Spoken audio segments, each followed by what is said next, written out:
Créatus, bonjour. Intéressons-nous au quotidien Réumi qui nous livre que Ndeketeyo, le bilan réel de l'incendie de la Médina est de 16 morts. 16 morts au lieu de 9 comme annoncé par le gouvernement du Premier ministre Abdoul Mbaye. En tout cas, Réumi quotidien nous livre dans ses colonnes que pour certains, il y a eu rétention de l'information. L'information livrée par l'As quotidien porte sur la gestion de la couverture maladie universelle qui suscite des convoitises ou encore aiguise des appétits. Duel au sommet entre Awa Marie Kolsek et Mansour Faye, c'est en effet le titre qui barre la une de l'As quotidien. Alors, que se passe-t-il entre le ministre de la Santé Awa Marie Kolsek et Mansour Faye ou le Goro national? L'As quotidien, sous la plume de Hawa Bousso, note que les partenaires financiers et techniques du Sénégal conviés à l'atelier de planification de la couverture maladie universelle organisé aujourd'hui à Saly, Portugal, par le ministre de la Santé Awa Marie Kolsek risque d'assister à un déchaînement de colère. En effet, la délégation générale à la protection sociale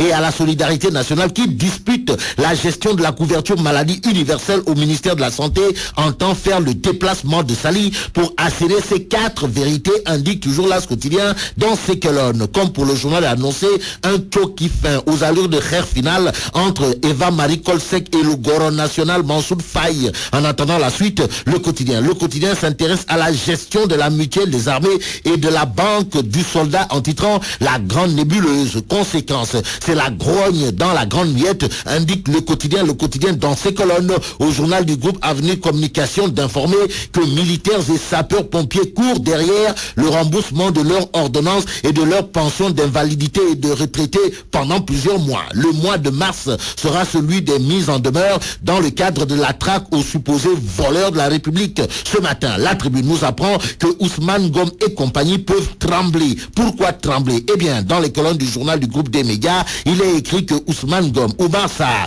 sur les traces de l'El Ibn Ndel. En effet, ce sont les dossiers de Ousmane Ngom et Oumar Sarr qui ont le plus intrigué les enquêteurs, car ces derniers, soulignent la Tribune dans ses colonnes, auraient trouvé des fortunes colossales appartenant aux 2 barons de l'ancien régime précité. Pour Birima, le biétiste de la Tribune, c'est une histoire de même fortune. Au sujet de la fortune de Ndel Fondang Junior, Libération affiche à sa une ce qui n'a pas été dit. Et comme il est dit, Tong Tong et Nat,